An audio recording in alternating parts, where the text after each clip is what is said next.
Монгол Улсын олон улсын гэрээ 1948 оны 12 дугаар сарын 10-ны өдөр. Хүний эрхийн түгээмэл тунхаглал. Нэгдсэн үндэсний байгууллагын ерөнхий ассамблеийн 217 3 дугаар тогтоолоор 1948 оны 12 дугаар сарын 10-ны өдөр баталж. Түүний бүх заалтыг дагаж мөрдөхийг гишүүн улсуудад уриалжээ. Удирдгал. Хүн төрөлхтний ам бүлийн гишүүн бүхэнд угаас заяасан нэр төр болон тэдний адил тэгш салшгүй эрхийг хүлээн зөвшөөрөх нь эрх чөлөө шудраг ёс бүх нийтийн их тайвны үндэс мөнийг иш үндэс болгоно. Хүний эрхийг үл томсорлох, басамжлах нь зом олны ариун сэтгэлийг сэвтэн жигшээсэн балмад үйлдэлд хүргэж байсан бөгөөд хүмүүс үгээ хэлэх, итгэл үнэмшилтэй байх эрх чөлөөтэй түнчлэн найх аюулгүй. Гачигдах зовлонгүй дэлхийн ертөнцийг бий болгох нь хүн ардын эрхэм дээд ирмэлцэл мөн хэмээн үзэж. Хүмүүс эзэрхэг засаглалт дарлалын эсрэг өөрийн эрхгүй эцсийн арга болгон зэвсэглэн босгоход хүрэхгүй тулд хүний эрхийг хуулиар хамгаалах нь нэм чухал гэдгийг анхаарна. Улс түмний хооронд найрсаг харилцаа хөгжүүлэхэд тус төхөм үзүүлэх нь нэм чухлыг харгалзана. Хүн үндсэн эрхтэй, хувь хүн нэр төр, үн цэнтэй, эрхтэй, эмэгтэйчүүд тэгш эрхтэй гэдэгт нэгдсэн үндэсний улс түмэн итгэл төгс байгаагаа дүрмээрээ нотлохын хамт илүү эрх чөлөөтэй байдалд нийгмийн дэвшлиг урагшлуулах, амьдралын нөхцөлийг сайжруулахад төхөм үзүүлэхээр шийдвэрлэснийг харгалзана. Гишүүн улсууд нэгдсэн үндэсний байгууллагатай хамтран хүний эрх, үндсэн эрх чөлөөг нийтээр хөндлөн сахихад тус төхөм үзүүлэх үүрэг авсныг үндэслэнэ. Энэхүү үүргийг бүрэн биелүүлэхэд хүний эрх чөлөөг нийтээр нэг мөр ойлгох явдал нэм чухал ач холбогдолтойг харгалзана. Тийхүү, үүний учир Ерөнхий ассамбле. Энэхүү хүний эрхийн түгээмэл тунхаглалыг дэлхийн бүх улс түмэн, бүх улс гүрэн хэрэгжүүлэхийг ирмэлцүүлж зохих нийтлэг зорилт болгон дэвшүүлж, энэ зорилтын үднээс хүн бүр, нийгмийн нээж байгууллага бүхэн эс тунхаглалыг байнга бодолцсон гэгэрч боловсрох замаар хүний эрх чөлөөг хүндэтгэн сахихад төхөм үзүүлэхийг ирмэлцэх ёстой. Түүнчлэн үндэсний болон олон улсын хэмжээний дэвшилтэд арга хэмжээ авах замаар эдгээр эрх чөлөөг нэгдсэн үндэсний гишүүн улсын ард түмэн, тэдгээр улсын эрх мэдлийн нутаг дэвсгэр дээр оршин суудаг ард түмний айл алнаар нь бүх нийтээр өр нөлөөтэй хүлээн зөвшөөрүүлж дагаж мөрдөх явдлыг хангахад тус төхөм үзүүлэхийг ирмэлцэх ёстойг зарлан тунхаглаж байна. Нэг дүгээр зүйл. Хүн бүр төрхөөсөө эрх чөлөөтэй нэр төр эрхийнхээ хувьд адил тэгш байна. Тэдэнд оюун ухаан үрлэг сэтгэл заяасан бөгөөд өөр хоорондоо ахын дүүгийн ёсоор харилцах ёстой. Хоёр дугаар зүйл.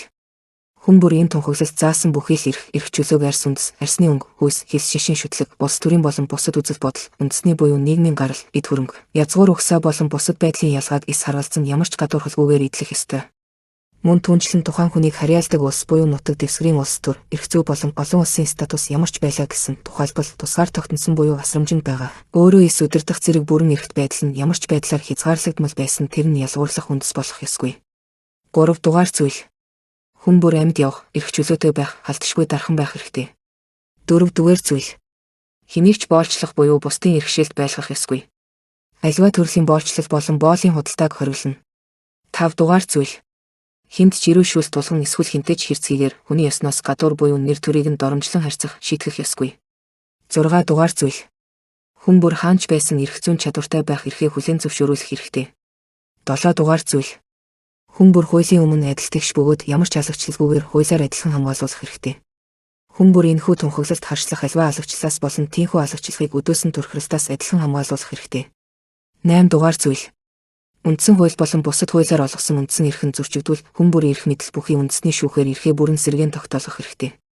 9 дугаар зүйл. Хэнийг ч дур мэдэн баривчлах, саатуулах буюу хөвөн зайлуулах ёсгүй.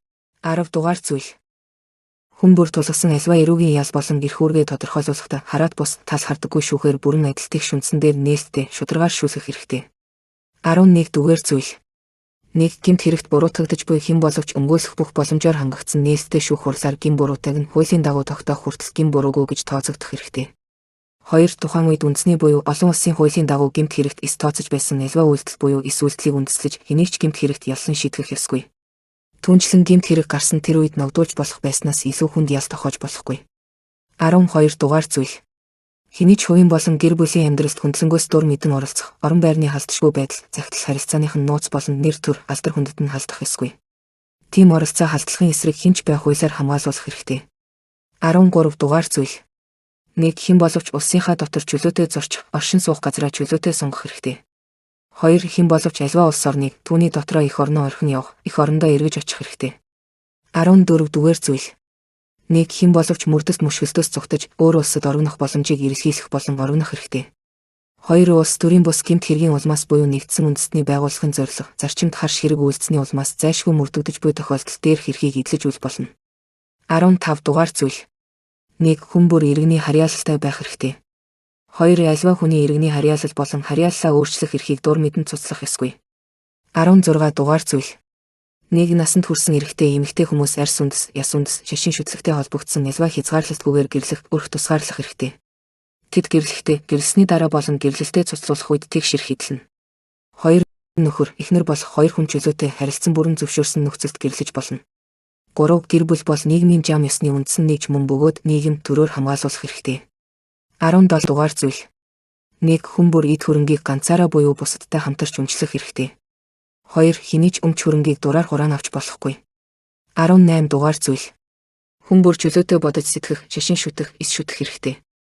Энэхүү эрхэнд шашин буюу шүтлэгээ өөрчлөх эрх чөлөө, бие даан буюу бусадтай хамтран нийтийн өмнө болон хувийн журмаар хичээл заах, хурал мөргөл хийх, шашны хийгээд зан үйлийн ёслол үлдэх зэргээр шашин буюу шүтлэгээ номлох эрх чөлөө багтана. 19 дугаар зүйл.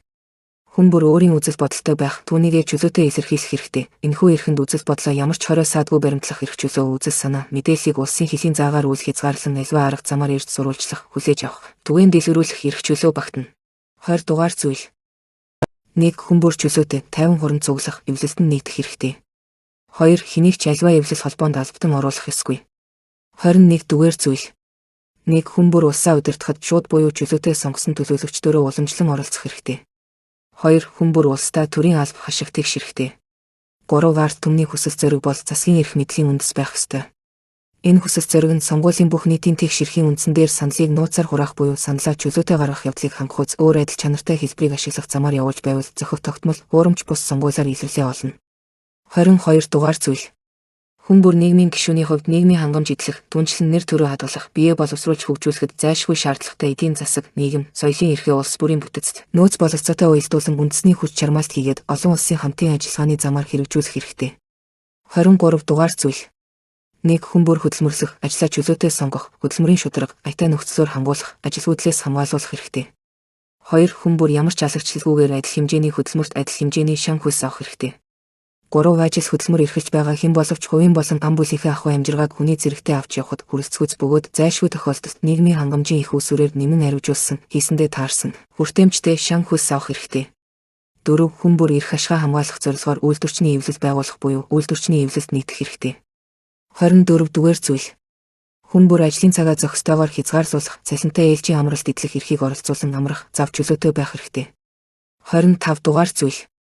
Нэг хүн бүр хоол хүнс, хувцас хунар, орон байр, эмчилгээ сувилгаан, нийгэм ахуйн зайлшгүй шаардлагатай үйлчлэгийг оролцуулаад өөрийн болон ам бүлийнхээ эрүүл мэнд, аж амьдралыг тэтгэхэд хүрэлцгүйц амжиргаатай байх хэрэгтэй. Ажилгүйдэх, өвчлөх, тахир дутуу болох, бэлэвсрэх, өтлөх, эсвэл өөрөөс үл хамаарах бусад шалтгаанаар ям зуулгагүй болох нөхцөлд тэтгэмж авах хэрэгтэй. 2. Их нялхас, онцгой асрамж, туслалцаа авах хэрэгтэй. Баталгаатай гэр бүлээс гарсан буюу бутаж гэдгээс үл хамааран бүх хүүхэд нийгмээс адилхан хамгаалалт идэх ёстой. 26 дугаар зүйл. Нэг хүн бүр сурч боловсрох хэрэгтэй. Наад зах нь анхан шатны болон ерөнхий боловсрал үн төлбөргүй байвал зохино. Анхан шатны боловсралыг заавал эзэмшүүлэх ёстой. Техникийн болон тусгай мэргэжлийн боловсрал нийтэд хүртээлтэй байх ёстой. Авьяас чадвартай нуйлдан хүн бүрт дээд боловсрал эзэмших боломж адилхан хүртээлтэй олгох ёстой. 2. Боловсрал нь бие хүнийг өвдөгч хөгжүүлэх, хүний эрх, үндсэн эрх чөлөөг улам бүр хүндэтгдэг болоход чиглэх ёстой. Боловсрал нь альва улс түмэн янз бүрийн ярьстан хийгээд шашны бүлгүүд бие биеэ харилцан ойлгох, хүлцэн твчих, эвсэн найрамдах, мөн түнчлэн нэгдсэн үндэстний байгууллагаас инх тавныг сахиулах талаар явуулж буй үйл ажиллагаанд төхөм үзүүлэх ёстой. 3. Хүүхэдтэй олгох боловсролын чиглэлийг сонгоход эцэг их давуу эрх хэдлэнэ. 27 дугаар зүйл.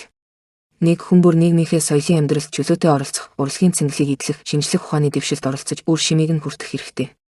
2. Хүн бүр өөрийн төөрөөлсөн шинжлэх ухаан, утга зохиол, уран сайхны бүтээлийн материаллыг болон ёс суртахууны эрх ашгаа хамгаалуулах хэрэгтэй. 28 дугаар зүйл. Хүн бүр энэхүү тунхаглалт заасан эрх чөлөөг бүрэн эдлэж болох үс нийгмийн болон олон улсын дэг журамд аж төрөх хэрэгтэй. 29 дугаар зүйл. Нэг хүн бүр нийгмийнхээ өмнө тодорхой үүрэг хүлээх бөгөөд гагцхүү нийгэм л бие хүний чөлөөтэй өвдөгч хөгжлийг хангана. 2. Хүн бүр эрх чөлөөгөө эдлэхдээ гагцхүү бусдын эрх чөлөөг зохих ёсоор хүлээн зөвшөөрч хүндлэх, мөн ардчилсан нийгмийн ёс суртахууны шударга шаардлага, нийгмийн хэв журам, ерөнхий сайн сайхан байдлыг хангах үүднээс хуульчлан тогтоосноос өөр хязгаарлалтад өртөгдөх ёсгүй. 3. Эдгээр эрх чөлөөг хэрэгжүүлэхдээ нэгдсэн үндэсний байгууллагын зорилго, зарчимтай хэрхэвч зөрчилдүүлж болохгүй. 30 дугаар зүйл. Энэхүү тунхаглалын ямар ч зүйлийг аль нэг улс, бүлэг буюу бие хүний зүгээс энд тунхагласан эрх чөлөөг устгахад чиглэсэн альва үйл ажиллагаа явуулах буюу тийм үйлдэл хийх эрх олгож байгаа мэтээр мушгин тайлбарлаж болохгүй.